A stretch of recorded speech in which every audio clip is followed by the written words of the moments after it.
Hi everyone, ನಾನು ಈ ವರ್ಷ ಯಾವ ಥರ ಓಣಂ ಸೆಲೆಬ್ರೇಟ್ ಮಾಡಿದೆ ಅಂತ ತೋರ್ಸೋಕ್ಕಂತ ಈ ವಿಡಿಯೋ ಮಾಡ್ತಾಯಿದ್ದೀನಿ.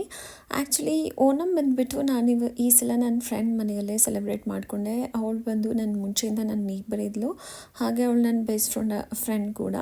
ಆ್ಯಕ್ಚುಲಿ ನಾವು ಇವಾಗ ಬೇರೆ ಬೇರೆ ಟವರಲ್ಲಿ ಇದ್ದೀವಿ, ಬಟ್ ಸ್ಟಿಲ್ ನಮ್ಮ ಫ್ರೆಂಡ್ಶಿಪ್ ಮಾತ್ರ ಮೊದಲಿನ ಥರನೇ ಕಂಟಿನ್ಯೂ ಆಗ್ತಾಯಿದೆ. ಅವ್ರು ಬಂದು ಕೇರಳದಿಂದ, ಸೊ ಅವ್ರು ಎಲ್ಲ ವರ್ಷವೂ ಓಣಂ ಸೆಲೆಬ್ರೇಟ್ ಮಾಡ್ತಾರೆ. ಸೊ ಅವ್ರದ್ದು ಫೆಸ್ಟಿವಲ್ಸ್ ಏನೇನಿರುತ್ತೆ ಅವ್ರು ಸೆಲೆಬ್ರೇಟ್ ಮಾಡುವಾಗ ನಮ್ಮನ್ನು ಕರೀತಾರೆ. ನಾವು ಏನು ನಮ್ಮದು ಕರ್ನಾಟಕದ ಏನು ಫೆಸ್ಟಿವಲ್ ಇದೆ ಅದನ್ನು ಸೆಲೆಬ್ರೇಟ್ ಮಾಡುವಾಗ ನಾನು ಕೂಡ ಅವ್ರನ್ನ ಕರಿತೀನಿ. ಸೊ ಅವಳೊಂದು ತುಂಬ ವೆರೈಟೀಸ್ ಮಾಡಿದ್ಲು ಸಾಧ್ಯಾಗೆ. ಆಲ್ಮೋಸ್ಟ್ ನಿಮ್ಗೆ ಗೊತ್ತಿರುತ್ತೆ, ಸಾಧ್ಯ ಎಲ್ಲರೂ ಇವಾಗ ಆಲ್ಮೋಸ್ಟ್ ಬ್ಯಾಂಗ್ಳೂರಲ್ಲಿ ಟೇಸ್ಟ್ ಮಾಡಿರ್ತೀರ. ಮತ್ತು ಪೂಕುಲಮ್ಸ್ ಆಯ್ತಾಯಿತ್ತು, ತುಂಬ ಚೆನ್ನಾಗಿ ಹಾಕಿದ್ರು ಪೂಕುಲಮ್.